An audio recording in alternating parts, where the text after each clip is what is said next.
En la línea, hermanos, de estas exposiciones acerca del evangelismo,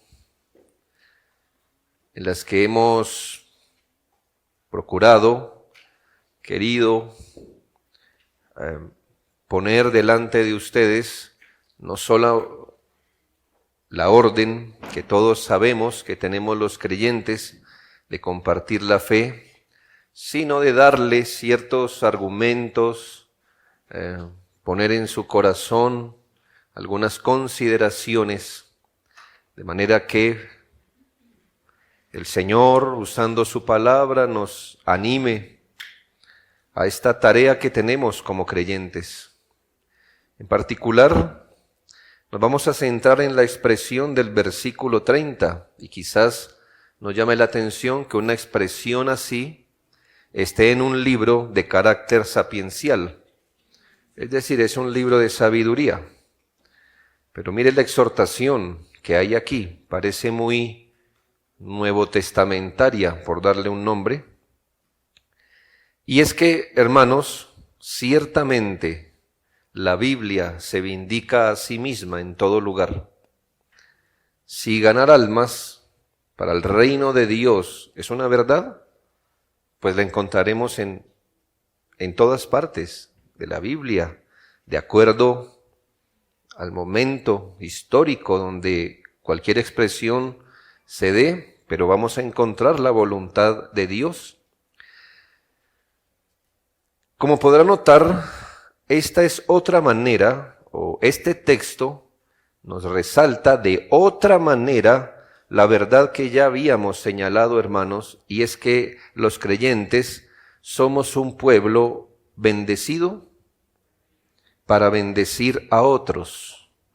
No por supuesto como se nos ocurra. Gente dice, sí, somos bendecidos para bendecir a otros. ¿Por qué no hacemos una fundación para darle comer a la gente y bla, bla, bla? Hermanos, somos la iglesia de Cristo, puestos aquí con un propósito, y la promesa que veíamos en Génesis nos hablaba que somos un pueblo bendecidos en Cristo, para que a través del Evangelio las familias de la tierra también fueran benditas. Dios ha obrado en nosotros la regeneración y está trabajando con nosotros la santificación. Esto es una bendición. Nos ha concedido, si usted se ha puesto a pensar, y si usted fuera comparado como una planta, que la regeneración es como si Dios hubiera puesto una semilla en usted. Yo le pregunto, ¿cuánto ha invertido Dios en usted si fuera una planta para hacer lo que hoy es? ¿Cuánto ha invertido Dios? Dios ha obrado regeneración, está trabajando santificación, nos ha concedido beneficios espirituales, todos los recursos de la vida espiritual necesarios para perseverar, ha invertido en nosotros cuidados, recursos, tratos, enseñanzas. ¿Cuántas cosas ha invertido en nosotros? ¿Para qué? ¿Solo para nuestro disfrute?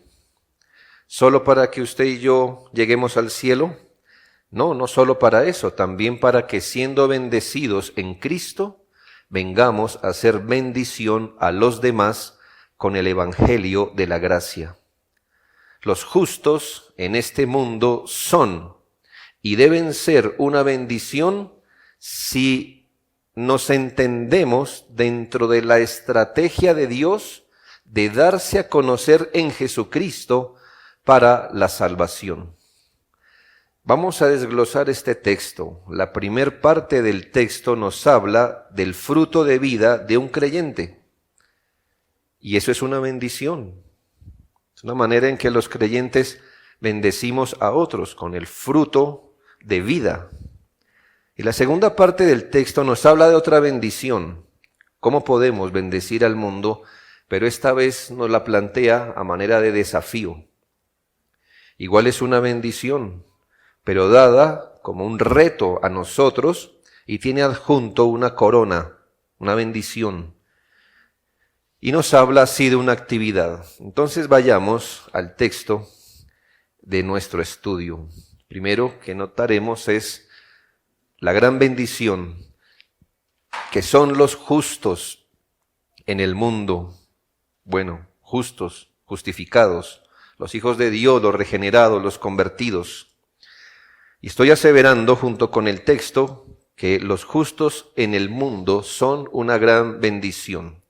Dice el texto, el fruto del justo es árbol de vida. Aquí, de obvio, el creyente está siendo comparado con un árbol que da fruto. Si nota este texto, nos muestra claramente que los creyentes somos plantío de Dios, algo que Dios plantó, sembrados en este mundo para dar fruto y glorificar a Dios. En Isaías 60, 21, hay una promesa y dice así, y tu pueblo, todos ellos serán justos. Ahí están los justos. Para siempre heredarán la tierra, renuevos de mi plantío, obra de mis manos para glorificarme.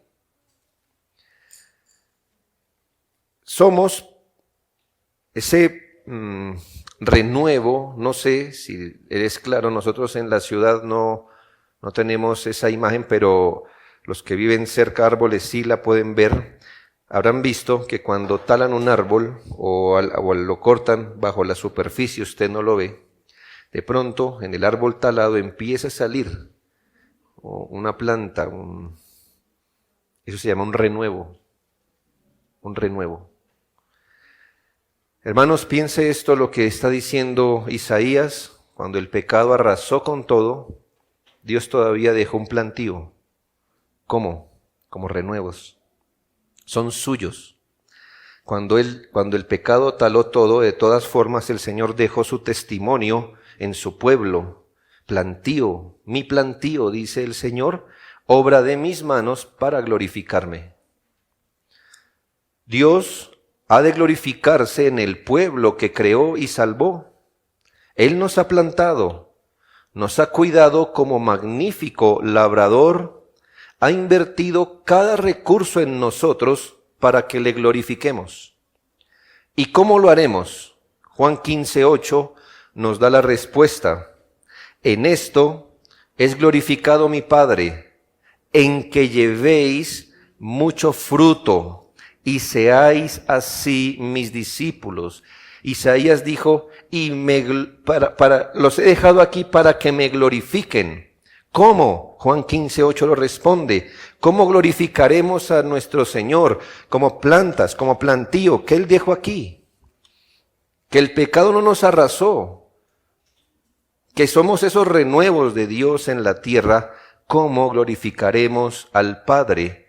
Llevando mucho fruto. Miremos entonces de nuevo el texto. Primero, el fruto del justo. La Escritura enseña que los justos somos como árboles que damos fruto. Qué bonita metáfora usa la Biblia para referirse a los creyentes como árboles frutales. En Jeremías 17, 7 y 8, quizá estas palabras le suenen muy familiares, y dice, bendito el varón que confía en Jehová, ahí están los justos, y cuya confianza es Jehová. ¿Por qué bendito? Porque será como el árbol plantado junto a las aguas, que junto a la corriente echará sus raíces, y no verá cuando viene el calor, sino que su hoja estará verde, y en el año de la sequía no se fatigará ni dejará de dar fruto. Otra vez, hermanos, los creyentes comparados como árboles frutales, pero que estos árboles no dependen del clima, porque dice que aún cuando haya sequía, seguiremos dando fruto. ¿A qué hace referencia esto de fruto? ¿Qué significa fruto? Cuando el Señor dijo, para que deis fruto. ¿Y cuál es el fruto que da el justo? ¿Cuál es el fruto que da el justificado, el creyente? ¿A qué hace referencia? Obviamente hablamos de lo que el justo produce. El fruto es la producción o lo que produce algo, el fruto. Esto es tanto lo que produce su carácter, o lo que llamamos evidencias de gracia en su carácter, como en sus obras o hechos. ¿Qué es el fruto? Son las evidencias en el carácter, las evidencias de gracia en el carácter. Eso es fruto. ¿Fruto de qué? Pues fruto de que el Señor está haciendo una obra. Fruto del trabajo del Espíritu. El Espíritu Santo es como el labrador. ¿Y qué fruto da un creyente? Lo primero que da fruto es en su carácter. Su carácter es singular, es distintivo. Hablamos de lo que su carácter ahora evidencia. Lo que se llama evidencias de gracia, es decir, evidencias que hay gracia en su corazón, que el Espíritu está allá adentro. Pero también frutos significa sus obras o hechos, porque eso también es producido por los creyentes. Las buenas obras que decía Mateo, que hagáis buenas obras para que los hombres vean y sea glorificado vuestro Padre. Esas obras, esa particular manera de vivir, de obrar, de hacer las cosas. Ambos asuntos salen de su alma renovada y se dejan ver, por eso se llama fruto. A contrario, por ejemplo, de la savia que no se ve, el fruto evidentemente se ve. Y la idea, hermanos, es que cuando hablamos de fruto, pues hablamos de evidencias, tanto en su carácter como en lo que hacen. Hablamos entonces, hermanos, cuando dice el fruto del justo, de esas evidencias de gracia que salen de su alma. Hablamos de frutos de su piedad, de amor, pero también de sus instrucciones, de sus reprensiones, de sus ejemplos, de sus oraciones, de su interés en el cielo, de su influencia sobre la tierra. Esos son los frutos preciosos y útiles que los creyentes damos. El texto señala la bendición que un creyente viva, hable, demuestre y ande como Cristo en un mundo árido de toda piedad.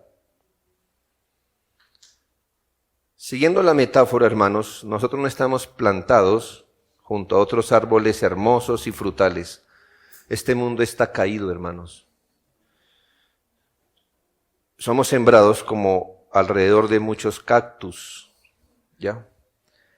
Y dígame, hermano, si un árbol frutal no sería una bendición, donde solo hay tierra árida y cactus.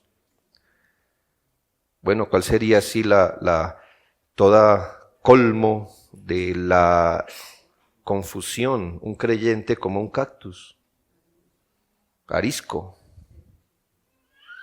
falto de carácter cristiano, falto de obras. Pero hermanos, es una bendición los creyentes en este mundo.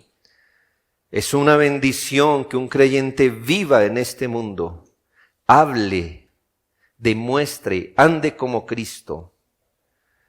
Dice un comentarista, cuán excelente es el justo por encima de sus vecinos, sus amables palabras, su santa conversación, sus oraciones, sus amonestaciones e instrucciones son medios de prestar servicio a los demás, son más valiosos que plata, que el oro, más valiosos que la vida misma. El efecto alumbrador y preservador que un creyente puede generar alrededor no se puede subestimar. Quizás no lo sepa, o quizás usted no lo vea si es que usted anda como los demás. Si usted es tan cactus como los demás, lo que quiero decir. Si es una planta seca como los demás, pues no va a notar el efecto alumbrador y preservador que somos los creyentes en la tierra. Pero cuando un justo vive como justo, genera influencia alrededor. Sí o sí. O las cosas están mal con usted. Mire, hermanos, no es de orgullo ni de vanagloria. Estoy declarando una verdad. Cuando un justo vive como justo donde está, la gente se abstiene de decir palabrotas. La gente se abstiene de ciertas conversaciones. La gente se abstiene de ciertas conductas. Solo porque un creyente está allí. Si a usted no le pasa esto, querido hermano, usted es un cactus. Usted es como los demás. Si a usted es el que lo invitan, camine, es porque no han visto nada en usted. Usted no es un árbol frutal, porque a usted lo invitan junto con ellos. Usted no ha dejado claro que no es así, y no por pedantería, sencillamente no se ve nada distinto. Cuando toca tomar, se toma, y cuando toca bailar, se baila, y lo que haya que hacer, se hace. ¿Qué tipo de árbol frutal es usted? Usted no es una bendición en ese estado. Somos una bendición cuando somos árboles que llevan fruto, fruto. Si a usted no le preguntan por qué tal cosa, por qué tal otra, hay algo mal en usted. Un creyente sí o sí genera influencia alrededor. Al menos la gente cuando va a hacer algo, mira si no está por ahí usted. Es la verdad. Usted es un creyente. Alumbra y preserva. Produce cierta bendición alrededor. Esto no es solo de José. Muchos jefes impíos dan gracias al Dios que sea por tenerle a usted como empleado. Porque las cosas han cambiado cuando usted llegó. Muchos lugares, aún hermanos, tenemos el testimonio de los arrendatarios que nos han dejado ir. No queremos que se vaya. El efecto preservador al menos de una iglesia es evidente. Produce cierta bendición. ¿Por qué? Hermanos, porque es que ahora este hombre es tan distinto y es una bendición de verdad. Familias, comunidad, trabajos, estudios son enriquecidos cuando hay un cristiano en medio de ellos. Me gusta esto. Personas en celebraciones de las que no podemos evitar, hermanos, pero todavía la gente en pie dice, ¿usted nos pudiera dirigir en una oración? Y no dice, ay, venga y tomamos. No, ¿por qué no? Porque somos una bendición ahora. Y bien hacen en pedirnos una oración porque a ellos Dios no los escucha. No los escucha. Este efecto alumbrador y preservador se dice en otras palabras en Mateo 5:13 al 16 y no se dice como un deseo. El Señor no dijo, ojalá vosotros fuerais, sino lo dice como una declaración. Vosotros sois la sal de la tierra. Ese es el efecto preservador de los creyentes. Recuerda que no había neveras, ¿no? ¿Cómo se preservaban las cosas? En sal. Vosotros sois la sal de la tierra y muchas enfermedades se curan con sal, ¿lo sabe? Cuando hay una herida abierta, por ejemplo, haga buches con agua, sal. Y cuando usted se enferma el estómago, cuando compra, ¿qué compra? Sal de frutas, muy bien. ¿Y el suero que tiene? Sal, muy bien. La sal preserva, hermanos. Vosotros sois la sal. Nunca lo interprete así. Somos los que le damos sabor al mundo. No, hermano. Eso es mundanalidad. Usted le da sabor al mundo. Si el mundo es más agradable con usted se pervirtió. No, preserva. Pero si la sal se desvaneciere, ¿ahora con qué salamos la sal? Si la sal ya no sala, ¿qué le echamos para que sale? No sirve para nada, sino para ser echada afuera y hollada por los hombres en un camino tan polvoroso como el antiguo. Cuando se echaba sal inservible, al menos quedaba un poquito de tierra y no se levantaba tanto polvo, al menos que sirva para que lo pisen. Vosotros sois la luz del mundo. Una ciudad asentada sobre un monte no se puede esconder. Es obvio, no se puede esconder. Ni se enciende una luz y se pone debajo de un almud, sino sobre el candelero y alumbra a todos los que están en casa. Así alumbre vuestra luz delante de los hombres, para que vean vuestras buenas obras y glorifiquen a vuestro Padre que está en los cielos. Ese es el fruto, vuestras buenas obras. Sois algo y hacéis algo. Ese es el fruto, lo que sois y lo que hacéis. Yo le doy un consejo aquí, se me acaba de ocurrir esto. Si usted es de los que le cuesta luego en su trabajo, en un escenario nuevo, decir que es cristiano, mire, haga eso de primero. Desde la entrevista, desde que lo presenten, ¿ya? Hágalo. Y verá cuánto se ahorra. ¿Por qué no quiere traer el domingo? Es que soy cristiano y observo el día del Señor.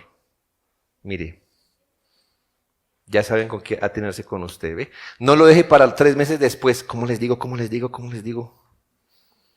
Mi hermano, queridos jóvenes, los adultos ya pasamos por usted y los que fuimos creyentes a su edad ya pasamos por ahí.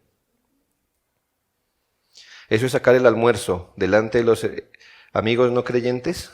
Sí, eso pasa. ¿Y sabe? Cuando usted agacha la cabeza y ora.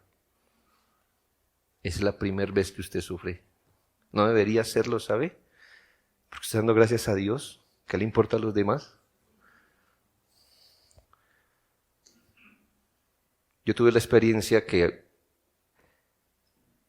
cuando yo me sentaba, no era común, pero cuando me sentaba a comer con los compañeros, ellos quedaban con la cuchara como diciendo, ¿ya? ¿Voy a orar primero? No comían hasta que yo terminara de orar. Mire, ese es respeto, respeto. No sé si, eso no gana a nadie para el evangelio, eso le puedo decir. Pero hermanos, eso detiene la maldad. Esa gente hubiera podido seguir comiendo como animales. ¿Sabe cómo comen los animales, no? ¿Se han visto cómo dan gracias a Dios antes de comer? No, ¿verdad? No, porque no lo hacen. Porque están ahí y se abalanzan a la comida, como bestias. Pero hay un cristiano, sé que no soy el único que me pasa, ahí hay un cristiano, y todos temen al menos. Aquí hay alguien que teme a Dios. Aún Jonás, con su desobediencia, le dijeron, ore usted al menos, ore a ver si Dios nos libre. Ahora, ¿qué más dice el texto, hermanos? El fruto del justo, 2, es árbol de vida. Y aquí le voy a poner una tarea. El fruto, ya vimos que es el fruto del justo. ¿Qué es el fruto del justo? Es árbol de vida. Sabiendo que las Escrituras alumbran su significado con otros textos, ¿dónde más encontramos la expresión árbol de vida? A ver, muy bien, fácil. ¿Y la segunda parte? Muy bien, Apocalipsis.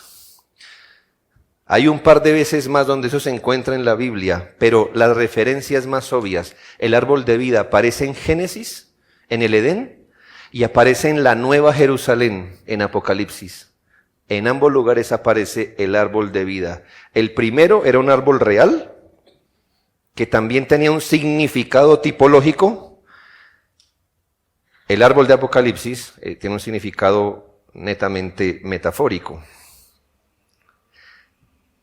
En Génesis 2:9 nos dice que en todo el centro del Edén Dios plantó dos árboles, el árbol de la vida y el árbol del bien o del conocimiento del bien y del mal.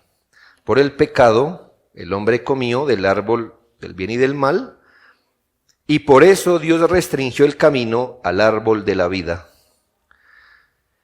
Luego, al final de toda la historia de la redención, en Apocalipsis 22:2, mire el último capítulo, dice: en medio de la calle de la ciudad y a uno y a otro lado del río estaba el árbol de la vida, que produce 12 frutos, dando cada mes su fruto. Y escuche esto: y las hojas del árbol eran para la sanidad de las naciones. Bendecidos, para bendecir. Sabiendo, hermanos, claro, hermanos, y vamos a dar por sentado que Jesucristo es el gran árbol de la vida. Cristo es el árbol de vida en este mundo desierto, lleno de maleza. Cristo es el árbol de vida para la sanidad de las naciones. Él es la simiente.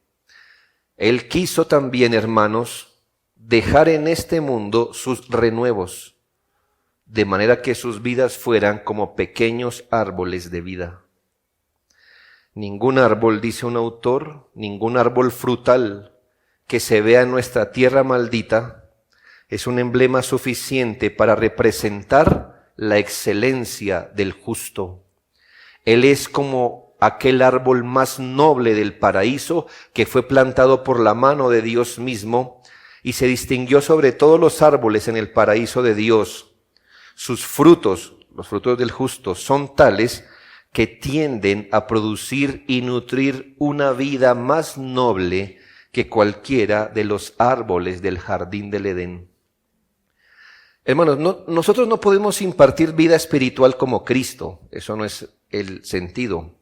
Pero hermanos, la gente puede comer de nuestro fruto y pueden ser bendecidos para hallar vida. Mire qué bendición un justo en la tierra. Nosotros no impartimos vida. Pero dice que el fruto del justo es árbol de vida. O sea que si la gente come, metafóricamente, come de nuestro fruto, hermanos, en la voluntad de Dios pueden hallar vida. Considere, por ejemplo, que nuestras oraciones, que es algo que hacemos, un fruto, nuestras oraciones pueden ser respondidas para vida eterna de otro. Que nuestro testimonio puede ser medio para que otros se interesen por el evangelio de la salvación. Eso es vida, hermanos. Medite que ese carácter humilde y apacible con el que adornamos nuestras palabras del evangelio, o aquella manera de hablar piadosa, puede ser para vida de otros. Como seres transformados podemos impresionar, influir, ayudar, conducir a otros para vida. La amistad con un justo puede ser un vehículo para que otros encuentren vida eterna. Así debería ser, hermanos. ¿O en dónde van a encontrar vida? ¿En el cactus? No, hermanos. La gente se acerca al creyente y Dios ha querido eso exactamente, para que coman de nuestro fruto.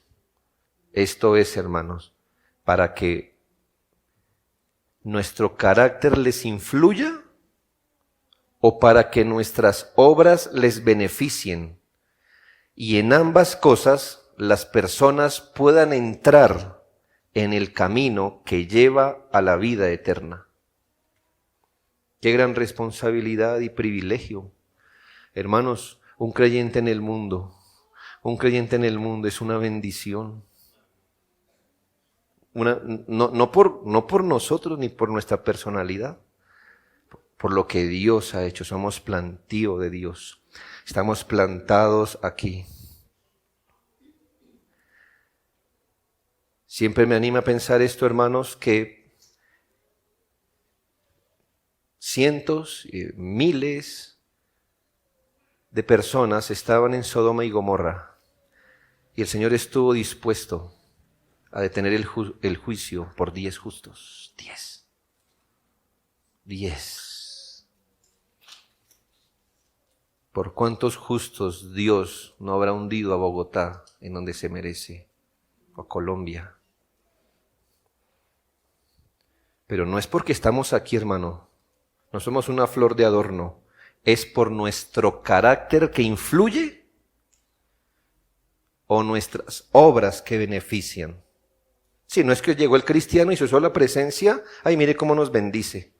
Aunque él no diga nada, ni se comporte de tal manera, nos bendice. No, eso ya es idolatría, hermanos. Lo único que hacía eso era Cristo, que con su sola presencia.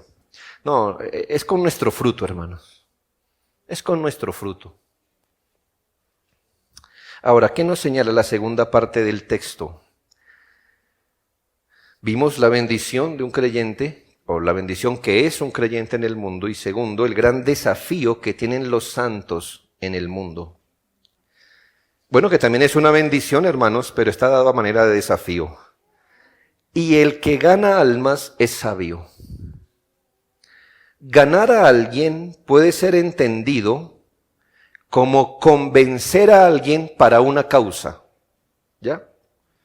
Como convencer a alguien para que abrace una causa, de influenciarlo para un propósito.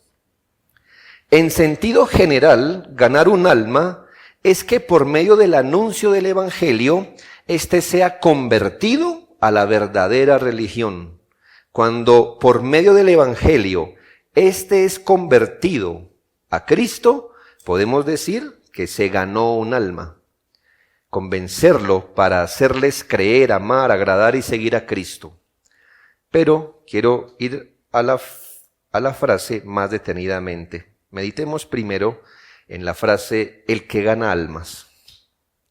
Sin duda, hermanos, que ganar almas, ganar significa convencer, pero los comentaristas están más de acuerdo que la mejor manera de traducir la palabra ganar es más bien tomar. Pero tomar como cuando se toma un castillo o cuando hablamos de una toma militar. Tomar, en ese sentido tomar. Como, por no decir asaltar, como tomar por la fuerza. Lo que presupone, hermanos, que el alma de los hombres es como un castillo muy duro. Pero Dios desafía a los justos a tomar ese castillo y ganarlo para Cristo. La palabra ganar, así entendida, o tomar, es una palabra muy dura. Lo que sí es necesario, hermano, es que no la entendamos como el método para evangelizar. Como que el método para evangelizar es pelear, controvertir, regañar o usar la violencia. No, ese no es el énfasis. Hablamos del desafío divino en cuanto a la obra. ¿Cómo es comparada la obra de ganar a alguien para Cristo? Como tomar un castillo. Hablamos de una lucha espiritual para ganar almas para Cristo. Quiero que note algunos breves sinónimos de ganar almas para Cristo en la Biblia. Todas ellas no son actividades pasivas si eso existe. En Mateo 4:19, y les dijo, venid en pos de mí, y os haré pescadores de hombres. Lo que presupone una labor no era poner un hilo fuera de un barquito estético, ¿cierto? Echar un hilito y sentarse a tomar café a ver cuando el hilo haga, usted recoge. No, ¿a quién le estaba diciendo, os haré pescadores de hombre? No, unos hombres. Si usted ha visto esa gente, hermano, que todavía pesca con redes, ¿sí? Ellos así como, ¿qué le digo? De semblante femenino no son. Sus manos, la labor es ardua, es fuerte. Esa gente, su piel está quemada. Cuando el Señor le dice, venid a mí, en pos de mí, y os haré pescadores de hombres, estaba presuponiendo, hermano, una actividad, una labor fuerte. En Judas 23, a otros salvad arrebatándolos del fuego. Mire las palabras, son sinónimos de ganar almas. A otros salvad arrebatándolos del fuego. ¿Qué se imagina? Una casa en llamas y allá adentro hay gente y la persona debe ir y atravesar el fuego sacándolos, arrebatándolos del fuego. Tito 1:9, para que también pueda exhortar con sana enseñanza, exhortar y convencer a los que contradicen. ¿Qué se presupone? Una contradicción. ¿Y qué es ganar un alma? Convencer. Santiago 5:20, el que haga volver al pecador del error de su camino, salvará de muerte un alma. Esto sí es más dramático. El asunto, hermanos, en la Biblia, para ganar almas, jamás es planteado de forma pasiva como orad y esperad. Reposad, observad.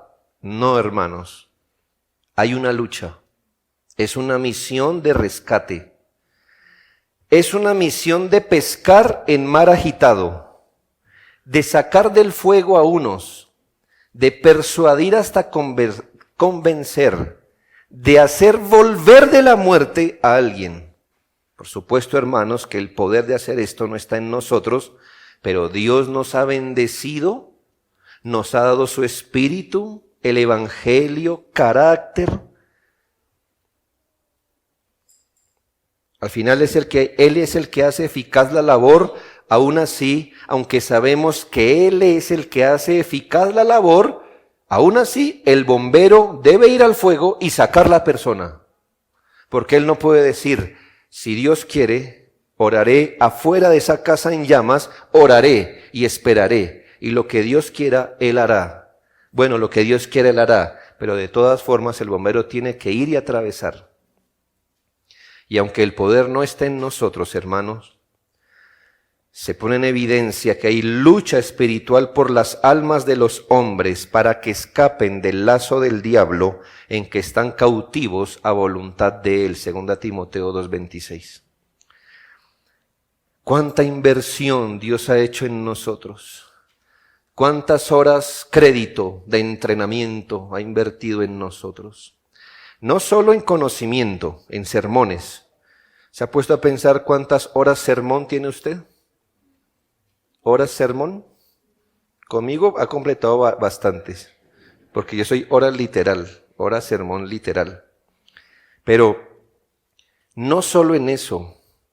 ¿Cuántas horas de trato Dios ha invertido en usted? En una prueba, en una tentación, en un problema. ¿Cuánto ha invertido usted en recursos como para tenerlo usted vivo en este momento? Como cuánto ha invertido Dios en plata, en comida, en aire. ¿Cuánto le ha costado usted a Dios en esta tierra? ¿Cuánta inversión para tenerlo a usted aquí? ¿Cuántas providencias? ¿Con qué lo dotó a usted?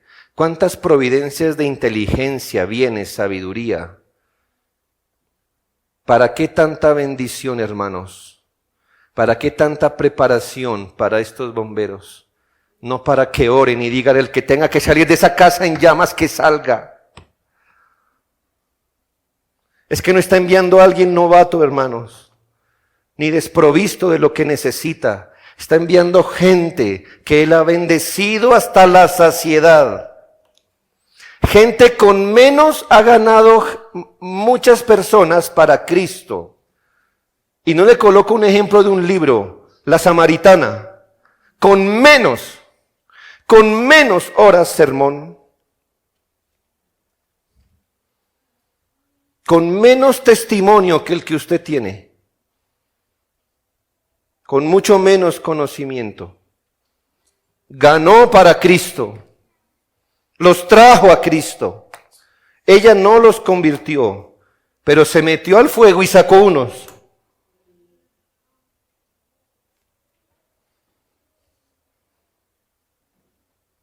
Pero ¿cómo nos anima el Señor a ganar almas? La segunda parte dice, el que gana almas es sabio.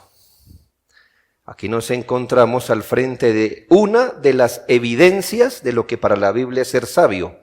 Para la Biblia ser sabio son muchas cosas, pero aquí hay una de las evidencias de sabiduría.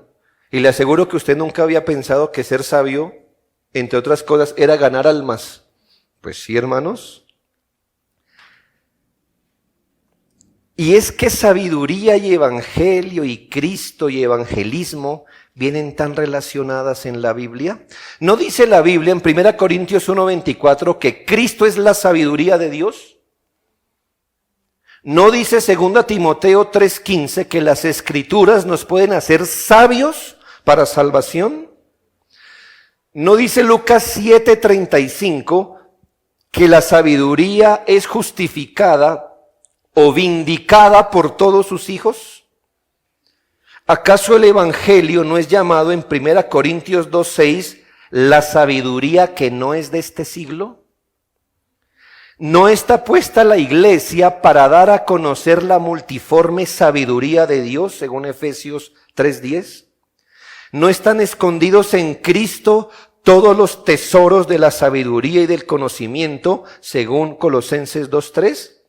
Entonces, el hombre sabio, que no es otro que el hombre justo en el Evangelio, cuando predica el Evangelio, que no es otra cosa que las palabras de sabiduría, y presenta a Cristo, que es la sabiduría de Dios, puede hacer sabio para la salvación a los demás.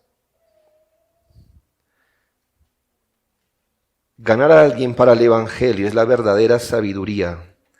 Hermanos, en el mundo antiguo se medía la sabiduría por la capacidad que usted podía tener para enriquecer a otros. Si usted le da a un pobre una docena de manzanas y le enseña a venderlas para que compre otras y haga un negocio, eso se me hace que es sabiduría. Por eso, hermanos, no den limosna.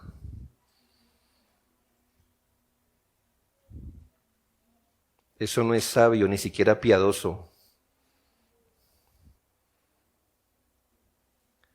Usted aprenderá a hacer el bien mejor. Cuando usted, abro paréntesis, da una limosna, usted le está quitando dignidad a un ser humano.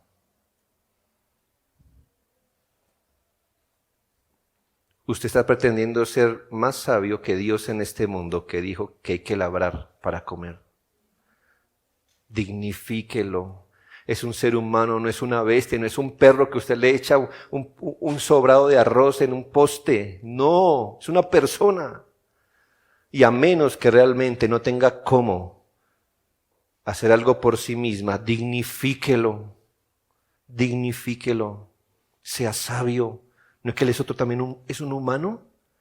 Y los humanos no solamente comemos mejor, sino que comemos bien cuando ganamos el pan.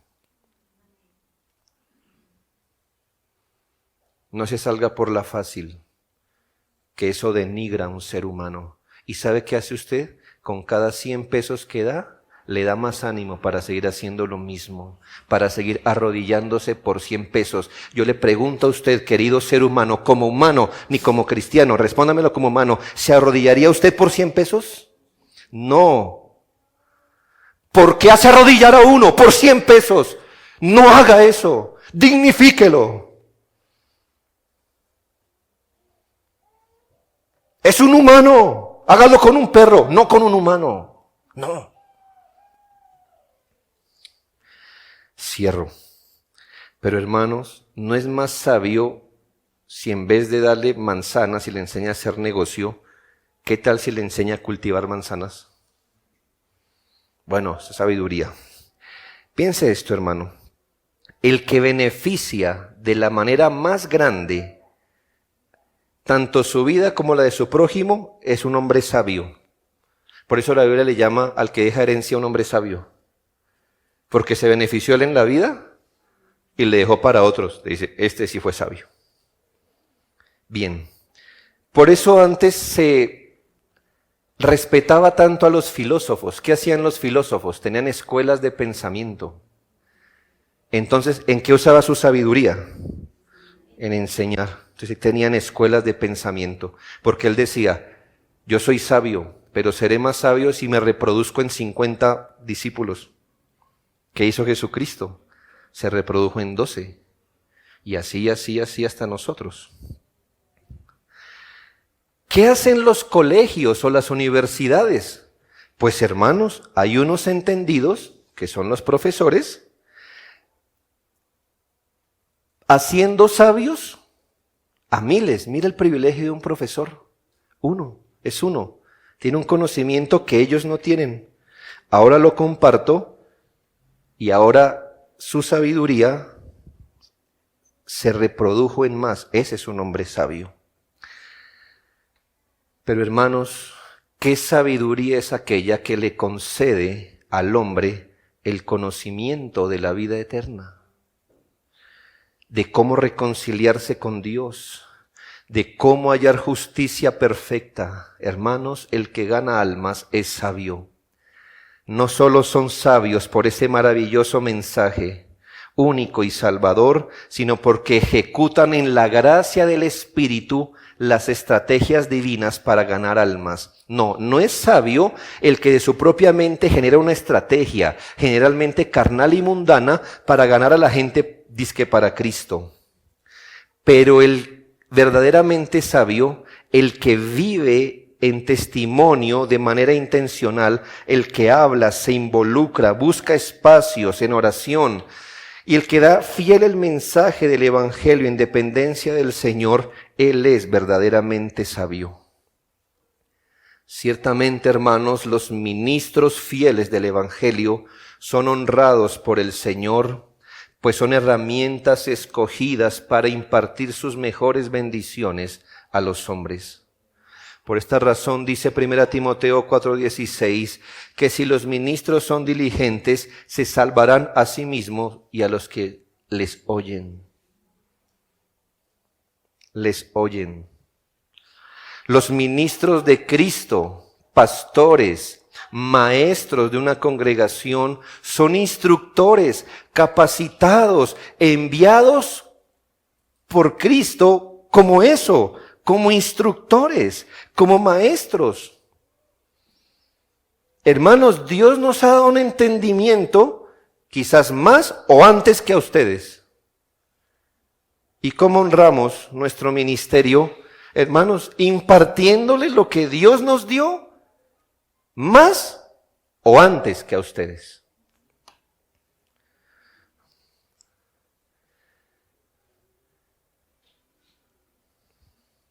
Yo recuerdo, hermanos, haber viajado a un país donde, bueno, nosotros somos de otra cultura, y si yo le pregunto, ay, qué tan rico le quedó esa carne, ¿cómo la hizo? Usted me da la receta, ¿verdad? Somos así, esta es nuestra cultura. Bueno, en esa cultura, ay, qué rico le quedó esa carne, ¿y cómo la preparó? Así. Pero, ¿qué le puso? Especias. Son envidiosos con el conocimiento que tienen. Son envidiosos. Las hermanas las vi, así como muy... ¿no? Y realmente en un sentido humano tienen por qué serlo, porque su comida es patrimonio de la humanidad. ¿Ya? Pero bueno. Hermanos, nosotros no somos ese tipo de cocineras, hermanos.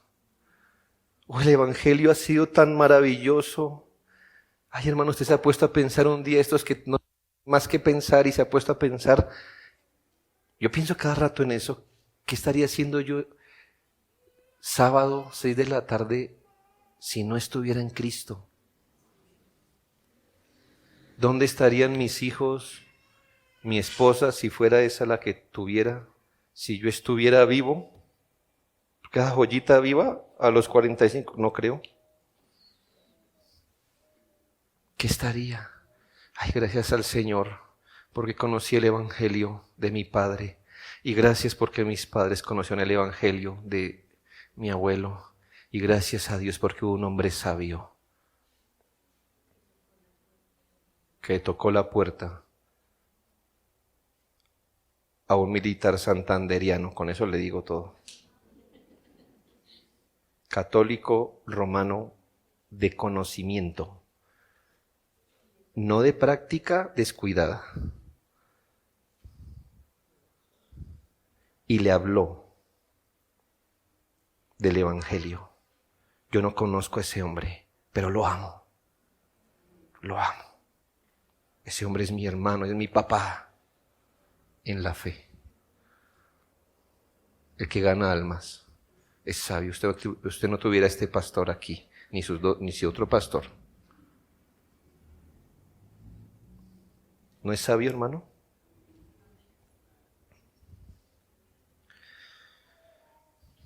Pero hermanos, ¿solo los ministros pueden ser sabios ganando almas? No, porque el texto no dice, el fruto de los maestros es árbol de vida. No, el fruto de los justos es árbol de vida. Es una bendición de todos los justos quienes somos esparcidos por Dios en el mundo para ganar almas. El padre, la madre, el abuelo, el tío, el primo, el compañero de estudio o trabajo, el vecino, el acompañante ocasional, hombres, mujeres, jovencitos en manos de Dios, pueden convertirse en pescadores de hombres y ser sabios. Esta sabiduría, como dijo un autor, no es confinada a los ministros del Evangelio. La esposa piadosa puede ganar el alma de su marido por la sabiduría de la mansedumbre y la sobriedad. El prójimo piadoso gana a su compañero pecador para los caminos de Dios mediante el ejercicio paciente de fe y amor. Querido hijo, si usted es de los que se amarga porque su papá o su mamá no son de Cristo, pues ore, entréguese a Dios, pida sabiduría para ganarlos para Cristo. Si usted, un jovencito, ¿cuál es el problema? Un jovencito llamado Samuel reprendió a un sumo sacerdote y Dios le hablaba a ese niño.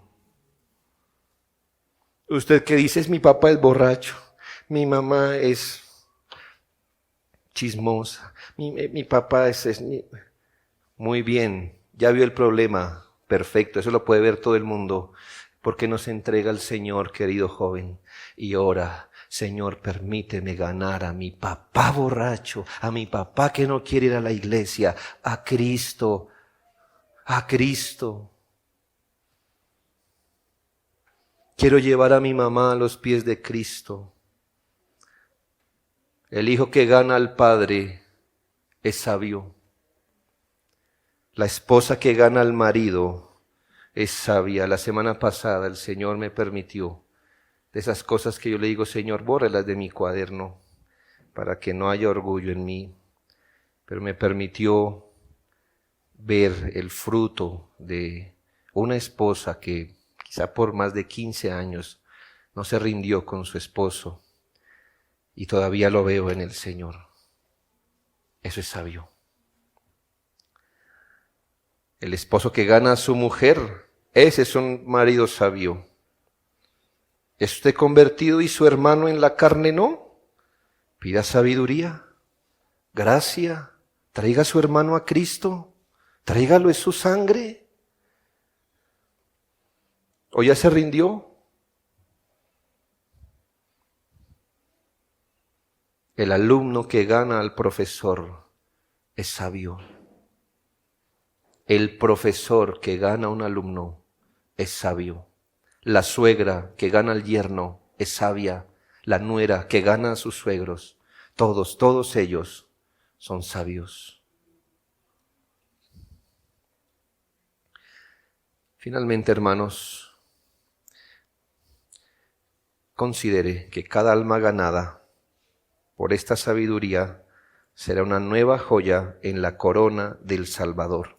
Recuerde, y tu pueblo, todos ellos serán justos, para siempre heredarán la tierra, renuevos de mi plantío, obra de mis manos, para glorificarme. Que Dios nos conceda, hermanos, glorificar a nuestro Salvador.